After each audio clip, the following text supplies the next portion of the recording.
अभिनेते जोसेफ विजय यांनी आज तामिळनाडूचे मुख्यमंत्री म्हणून शपथ घेतली। अखेर 5 दिवसांच्या नाट्यमय घडामोडींनंतर आज तामिळनाडूमध्ये शपथविधी सोहळा मोठ्या दिमाखात पार पडला। राज्यपाल आर्लेकर यांनी त्यांना पद आणि गोपनीयतेची शपथ दिली, तर विजय यांना एकूण 121 आमदारांचा पाठिंबा मिळाला आहे। मुख्यमंत्री पदाची शपथ घेताच विजय यांनी 3 धडाकेबाज निर्णय घेतले आणि फाईल्सवर पटापट सह्या देखील केल्या। पाहुयात या संदर्भातला लोकशाही मराठीचा हा खास रिपोर्ट। सी जोसेफ विजय एनुम नान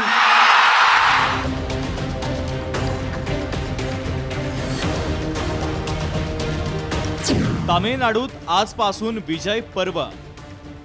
विजय यांनी घेतली मुख्यमंत्री पदाची शपथ। शपथविधीनंतर पहिले 3 धडाकेबाज निर्णय। तामिळनाडूच्या राजकारणामध्ये रविवार एक ऐतिहासिक दिवस ठरला। सुपरस्टार ते यशस्वी राजकारणी असा प्रवास करणारे जोसेफ विजय यांनी राज्याच्या मुख्यमंत्री पदाची शपथ घेतली। गेल्या काही दिवसांपासून सुरू असलेल्या राजकीय सत्ता संघर्षावर अखेर पडदा पडला आणि राज्यपालांनी विजय यांना सरकार स्थापनेसाठी अधिकृत निमंत्रण दिलं। त्यानंतर 10 मे 2026 रोजी सकाळी 10 वाजता चेन्नई येथील नेहरू स्पोर्ट कॉम्प्लेक्समध्ये विजय यांचा भव्य शपथविधी सोहळा पार पडला। तामिळनाडूमध्ये विधानसभा निवडणुकीत अभिनेता विजय थलपती यांच्या टीव्हीके पक्षानं ऐतिहासिक कामगिरी करत मोठा विजय मिळवला असला तरी सरकार स्थापनेचा मार्ग स्पष्ट झालेला नव्हता। बहुमताच्या आकड्यांमध्ये अडचण निर्माण झाल्यानं विजय यांच्या मुख्यमंत्री पदाच्या शपथविधीवर अनिश्चिततेचं सावट निर्माण झालं होतं। मात्र थलपती विजय यांचा सत्ता स्थापनेचा मार्ग मोकळा झाला। बीसीके पक्षाच्या पाठिंब्यामुळे जोसेफ विजय यांना बहुमताचा आकडा अखेर गाठता आला। विजय यांनी मुख्यमंत्री पदाची शपथ घेतली असून राजेंद्र विश्वनाथ यांनी मंत्रिपदाची शपथ घेतली आहे। महत्त्वाची बाब म्हणजे या कार्यक्रमाला विरोधी पक्षनेते राहुल गांधी उपस्थित होते। बहुमत सिद्ध करण्यासाठी विजय थलपती आणि राज्यपाल यांच्यात वारंवार भेटीगाठी होताना दिसत होत्या। सी जोसेफ विजय एनुम नान தமிழ்நாட்டு அரசின் முதலமைச்சர் என்ற முறையில்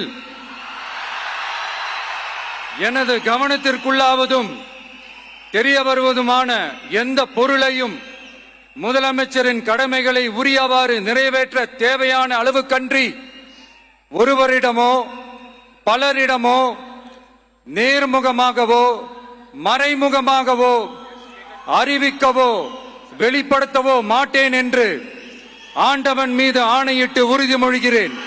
2.5 साल की फॉर्मूला करे कि एक साल के 5 मुख्यमंत्री की फॉर्मूला करे, अभी तक उनको नतीजा हाथ नहीं लग रहा है। और अपने पार्टी के नेताओं को भी वादे करना और फिर पीठ में छुरा भोंकना। छत्तीसगढ़ में वही किया, राजस्थान में वही किया, कर्नाटका में अभी भी वो खेल चल रहा है। अब केरला की बारी है। विजय यांनी सत्तेचं गणित कसं जुळवलं ते आपण पाहूयात। टीव्हीके पक्षाच्या 107 जागा होत्या, त्यांना पाठिंबा काँग्रेसनं दिला 5 जागा, सीपीआय 2 जागा, सीपीएम 2 जागा, बीसीके 2 जागा, आययूएमएल 2 जागा। सुपरस्टार आणि टीव्हीके प्रमुख सी जोसेफ विजय यांनी तामिळनाडूच्या मुख्यमंत्री पदाची शपथ घेतली। निवडणुकीच्या निकालानंतर जवळपास 5 दिवसानंतर हा शपथविधी सोहळा पार पडला। तामिळनाडूचे नवे मुख्यमंत्री म्हणून शपथ घेताच सुपरस्टार आणि टीव्हीके प्रमुख सी जोसेफ विजय यांनी आपल्या कामांचा धडाका सुरू केला। पदभार स्वीकारल्यानंतर अवघ्या काही तासांमध्येच त्यांनी जनतेला दिलेली आश्वासनं पूर्ण करण्याच्या दिशेनं 3 महत्त्वाच्या फाईल्सवर स्वाक्षरी केली आहे। एक अच्छी शुरुआत मेरे ख्याल से विजय जी ने की है। 2 साल में जिस तरीके से उन्होंने उनकी पार्टी को वहां मजबूती से खड़ा किया, हम भी उनका अभिनंदन करते। लोगों की उम्मीद एक स्टार बोल के नहीं तो एक राजनेता बोल के वो अच्छा सा काम करे। जितनी भी घोषणा उन्होंने की है सभी वर्गों के लिए उन्होंने घोषणा की, और उसकी पूर्ति कैसे करेंगे ये भी देखना जरूरी है। मुझे लगता है जो जो घोषणा उन्होंने की है अगर वो साल भर में पूरा किए तो वो स्टेबल हो सकते। वो एक विधायक को ही राज्यपाल महोदय ने निमंत्रित करके उसको ही मुख्यमंत्री बना देना चाहिए और अगले 5 साल के भीतर उनका जब मन करे तब वो अपना मैंडेट सिद्ध करे, यही अब गुजारिश इस माध्यम से विजय जी के माध्यम, ये प्रकरण के माध्यम से हमारी तमिलनाडु के राज्यपाल को। थलपतीचे 3 धडाकेबाज निर्णय कोणते ते आपण पाहूयात।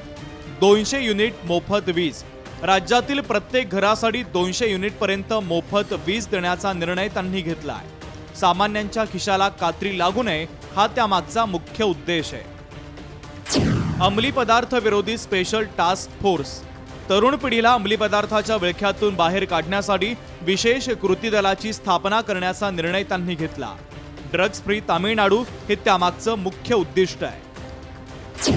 महिला सुरक्षेसाठी विशेष दल, राज्यातील महिलांची सुरक्षा अधिक कडक करण्यासाठी स्पेशल टास्क फोर्सची निर्मिती करण्यात आली आहे। महिलांना निर्भयपणे वावरता यावं यासाठी हे दल आजपासून काम करेल। निवडणूक प्रचारादरम्यान विजय यांनी जनतेला शब्द दिला होता की मुख्यमंत्री होताच मी वेळ वाया न घालवता कामाला सुरुवात करेन। आज शपथविधीनंतर त्यांनी आपल्या भाषणामध्ये या 3 निर्णयांची माहिती दिली।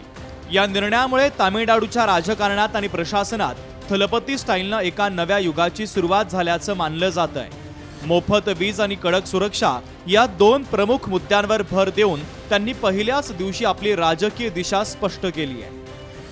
Good luck to Mr. Vijay, and I hope his Vijay translates into stable good governance. But looking at the DMK and the Congress, it's a comedy circus. Sometimes they're together, sometimes the Congress and Mr. Rahul Gandhi is positioning himself on stage for a photo op as a national legitimacy. I think that the time has come for him to stop his regional experiments and really soul search that why his party has only got 5 MLAs in Tamil Nadu. There are a number of parties like CPI, CPM, Vidudalai Chiruttai Katchi, Congress, like that. All other allies, CPM, CPI, Vidudalai Chiruttai Katchi, Congress, have given support for formation of the government in Tamil Nadu.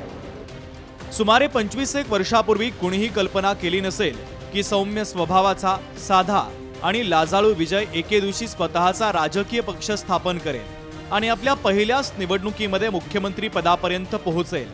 पुबे उन्ना कागा हा विजयच्या कारकिर्दीमधील पहिला superhit चित्रपट होता। त्यानंतर त्यानं चित्रपटसृष्टीत अमाप प्रसिद्धी मिळवली। आता 51 वर्षीय चंद्रशेखर जोसेफ विजय यांनी थलपती या भूमिकेच्या पलीकडे जाऊन स्वतःला थलैवन म्हणजेच नेता आणि मुधलवन म्हणजेच मुख्यमंत्री पदासाठी स्वतःला प्रस्थापित केलाय।